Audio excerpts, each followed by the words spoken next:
Здравейте! Казвам се Надя и ви приветствам с добре дошли на канала Православни размисли. Тук разглеждаме теми от нашия живот като християни в светлината на свещеното писание и светоотеческото наследство. Тъй като съвсем наскоро отпразнувахме празника Рождество Христово, бих искала да се спра, доколкото е възможно в рамките на този формат, на смисъла и значението на този празник. Нека започнем с една кратка справка за историята на празника. Рождество Христово слага начало не само на ново летоброене, но и на коренна промяна на цяла една цивилизация. В Уикипедия четем за историята на този празник. Създателят на новото летоброене, предназначено да замени използването до 6 век, летоброене от възшествието на Домициан, римският монах Дионисий Малки, изчислява, че Исус Христос се е родил през 754 година от основаването на Рим. Методът му получава разпространение от начало в Западна Европа. Според задълго останалото популярно на изток летоброене от сътворението на света, Исус е роден през 5508 година от сътворението на света.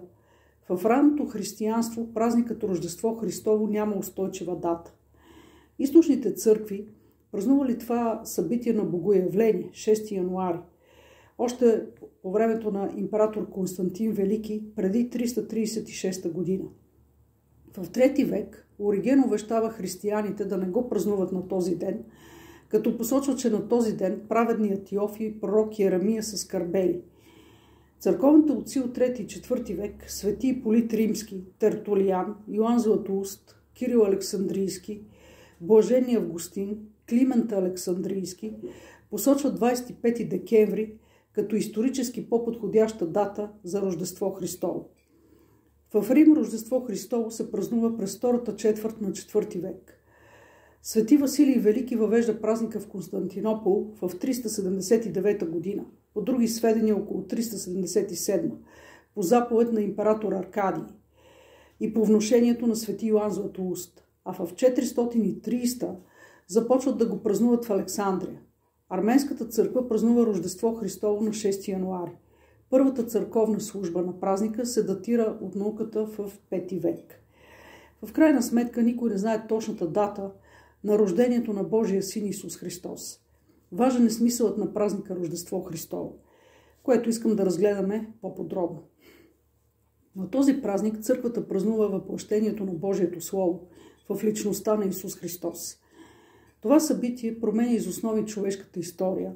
То променя самия човек, защото от изгубен, оплашен, заблуден, не знаещ защо живее, затънал в пороци и заблуди, чрез въплъщението, изкупителната смърт и възкресението на Исус Христос, човекът е възстановен в общение с истинния Бог. Той става отново Божие дете. Свети евангелист Йоан свидетелства за това, а на всички уния, които го приеха, на вярващите в Неговото име, даде право да се нарекат чеда Божии. Именно Йоан, най-близкият до сърцето на Христос ученик, започва своя разказ за живота на Исус директно от духовното значение, без да се спира, както останалите евангелисти, на земното родословие и подробности при рождението на Спасителя. В началото беше Словото и Словото беше у Бога и Бог беше Словото. То беше в начало у Бога. Всичко чрез Него стана и без Него не стана нито едно от онова, което е станало. В Него имаше живот и животът беше светлината на човеците. И Словото стана плът и живя между нас, пълно с благодат и истина. И ние видяхме славата му, слава като на единороден от Отца. Евангелие от Йоан, 1 глава, от 1 до 4 и 14 стих. Видимият и невидимият свят са създадени чрез Божието Слово. Днес науката вече е потвърдила, че информацията, която съдържа именно Слово, изпълва цялата материя, държейки я чрез строг ред и закони, физични, химични, биологични. Всички тези закони са строго разумни. Нима случайно възникнал живот в резултат на голям взрив би могъл да се подчини на разумни и неизменни закони. И така стигаме до отговор на въпроса за какво му е било на Бог Слово да идва сред нас, приемайки човешката ни природа чрез святата си земна майка. Защо идването на Бог Слово като 100% човек е било необходимо? Един от любимите въпроси на невярващите е: ако има Бог, защо има толкова нещастие и смърт в света?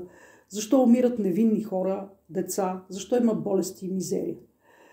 Краткият отговор е: защото човечеството е отделено от Бога поради грехопадението на прадедите ни и без Бога унищожава само себе си. Светият Атанасий Велики в своя труд за въплъщението дава пространен отговор на този въпрос. Тук ще приведа някои цитати, като ви препоръчвам да прочетете цялата книга, лесно ще я намерите онлайн. В глава 1 Творение и падение и глава 2 Божествената дилема и нейното разрешаване в въплъщението четем. Бог не само сътворил от нищо, не само ни сътворил от нищо, но богато ни дарувал чрез благодата на Словото живот в съответствие с Бога.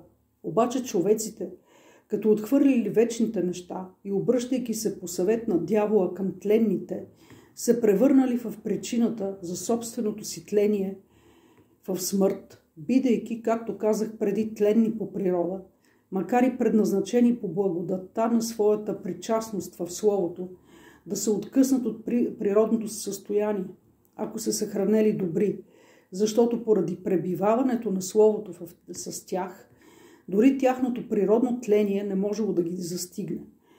Както говори и премъдростта, Бог е създал човека за нетление и го е направил образ на своето вечно битие, ала по завист от дявола влезе в този свят смъртта.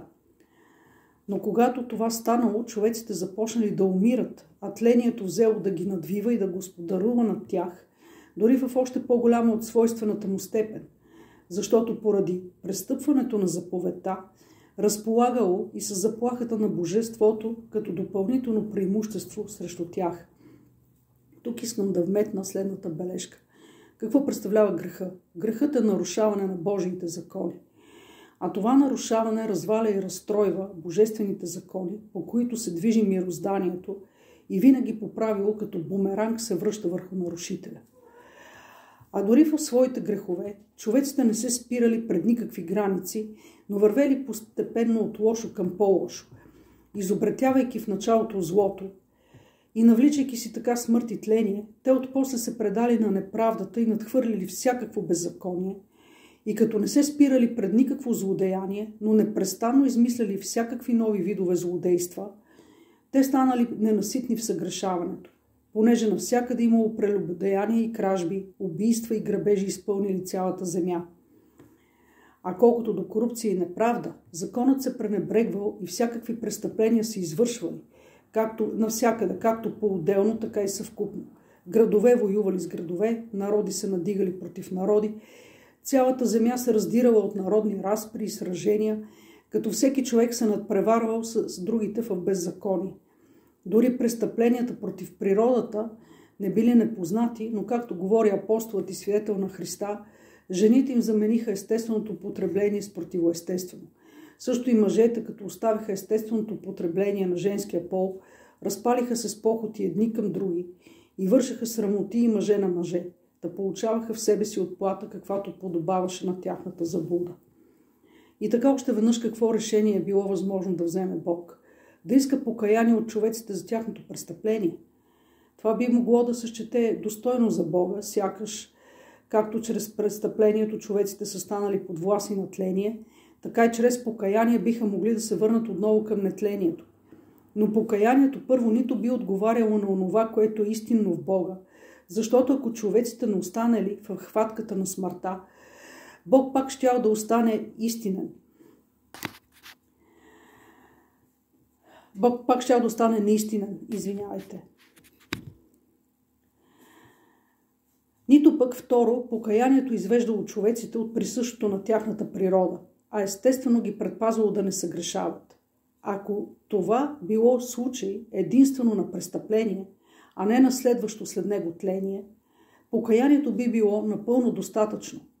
Но ако още с начеването на престъплението човеците станали подвластни на тлението, свойствено на тяхната природа, и се лишили от благодата, която имали, бидейки сътворени по Божия образ, какъв по-нататъчен ход би бил необходим? Или какво се изисквало за такава благодат и такова извеждане, ако не Словото Божие, което също така в началото сътворило всичко от нищо. Защото не му се падало както да приведе отново тлението към нетление, така и да запази непокътнато онова, което е истинно Отца във всичко. Понеже бидейки Слово на Отца и превъзвестен над всичко, Той единствен по природа е бил в състояние да възсъздаде всичко, така и да е достоен да пострада за всички и да бъде посланик за всички пред Отца. От приведения цитат разбираме, че единствено Словото Божие е възможно да изкупи и възстанови човека от греха и неговите пагубни последици. В 1 Коринтяни 15 глава апостол Павел пише: понеже както смъртта дойде чрез човека, тъй възкресението от мъртви дойде чрез човека. Както в Адама всички умират, тъй в Христа всички ще оживеят. Във втората част на тази тема ще продължим да разглеждаме подробно въпросът за въплъщението на Словото Божие, което празнуваме на Рождество Христово. Благодаря за вниманието и до нови срещи!